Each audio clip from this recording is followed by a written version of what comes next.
In this video, I'd like to show you how to keep water in the column even when the column is allowed to drain. So I will, in a few moments, I will allow the column to drain, but you will notice that the column doesn't drain and a large amount of water stays in the column. So I have started by completely filling the column with water.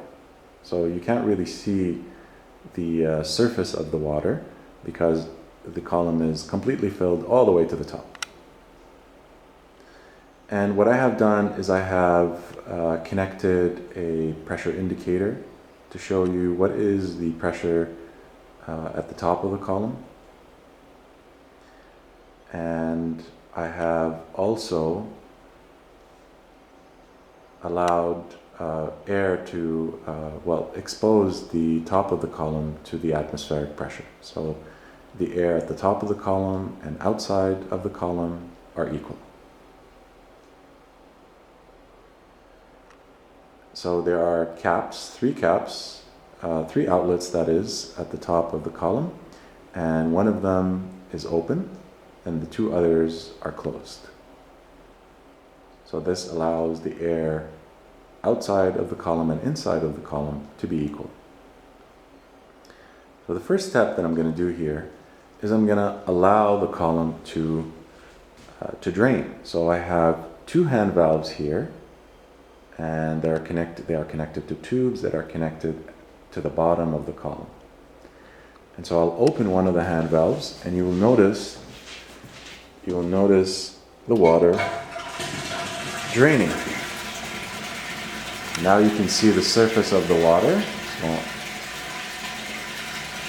But I don't want everything to drain because I want to show you something. So as I said earlier, the atmospheric pressure outside of the column is equal to the atmospheric pressure inside the column. So the air at the top of this surface of the water is equal to atmospheric pressure. So, and this is because the outlet here is open. So I will set my indicator here to show 0.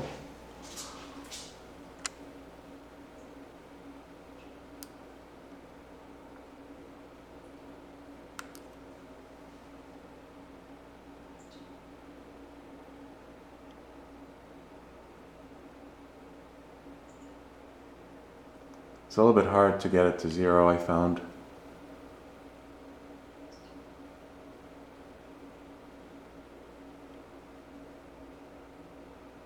Try one more time.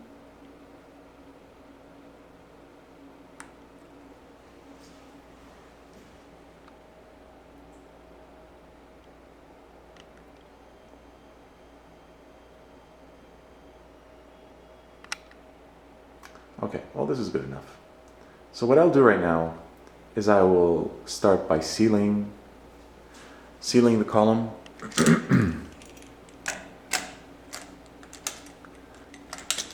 Okay.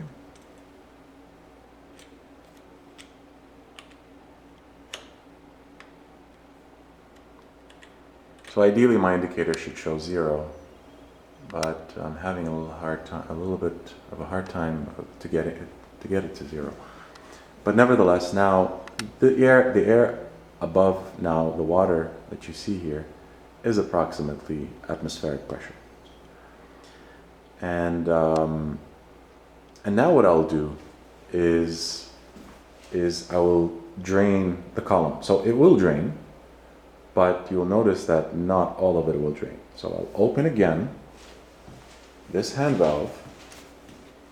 I could have opened this hand valve as well, but I'll just open one hand valve.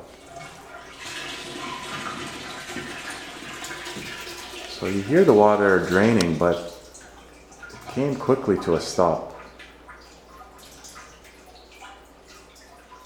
And we can read here, minus 1.32, below atmospheric pressure.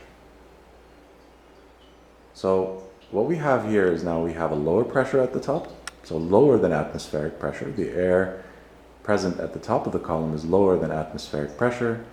The air outside of the column is equal to atmospheric pressure. So we do have a pressure difference. And that's the reason why the column doesn't want to drain. Well, it can't drain because the pressure, so we know that this valve is open and the water could go through this tube, but for some reason it's not going. And the reason is because there's a pressure in this tube that is higher, that is exerted on the water at the bottom here, that is higher than the pressure outside. And it's high enough, so the pressure here is high enough to hold the water up in this column. So again, the pressure at the top, notice here, it is 1.3, it fluctuates a little bit, minus 1.3, and the pressure at the bottom here is atmospheric pressure. So there's a difference of pressure, and the pressure down here is high enough to hold the water in this column. So what I will do is I'll open the second valve and see what happens. Open it slowly.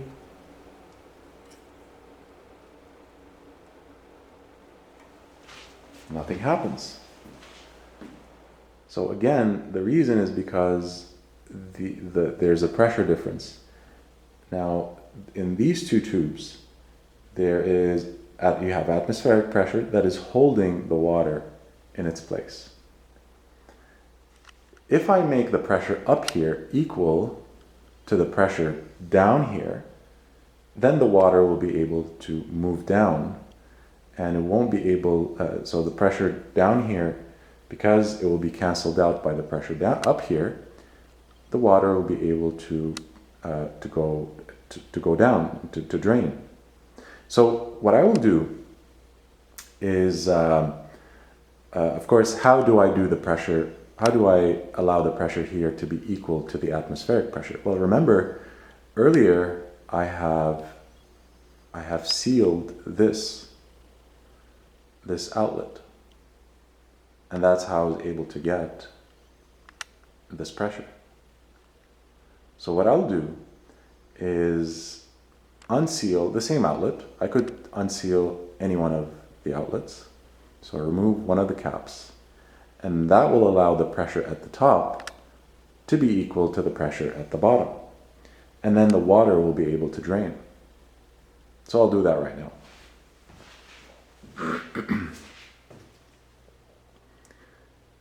So there's a force now, there's a pressure difference. So there's a larger pressure here than the pressure inside. Okay, so you can say that there's less air, or the density of air here is lower at the top of the column than outside of the column. So now there should be a larger pressure here than here, and you'll notice when I'll remove the cap, you will hear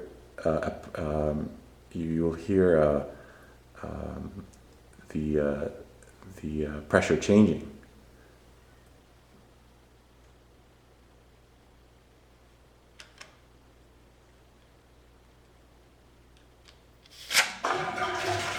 So now the water is draining. So I'll put the cap again.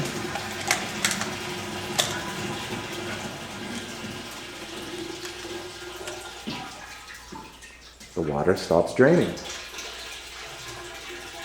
Even though it's allowed to drain, both the valves are open. But the water stops draining. Now air bubbles are going into the column, and that is allowing the water to drain. So you notice here, pressure is still negative. So the water is allowed to drain. So I'm going to stop this because water is now going into the column, and this is allowing water to drain. Okay. So what I'm going to do right now,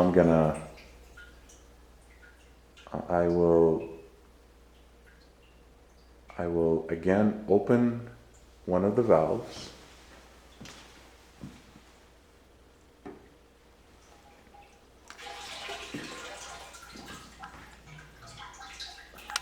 The water remains. It does not drain. So when I remove the cap, and notice minus 1.03 psi below atmospheric pressure. So I'll remove this cap, and you'll notice the water will drain.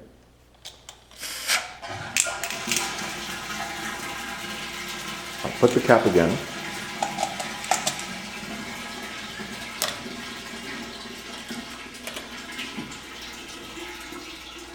And the water stops draining.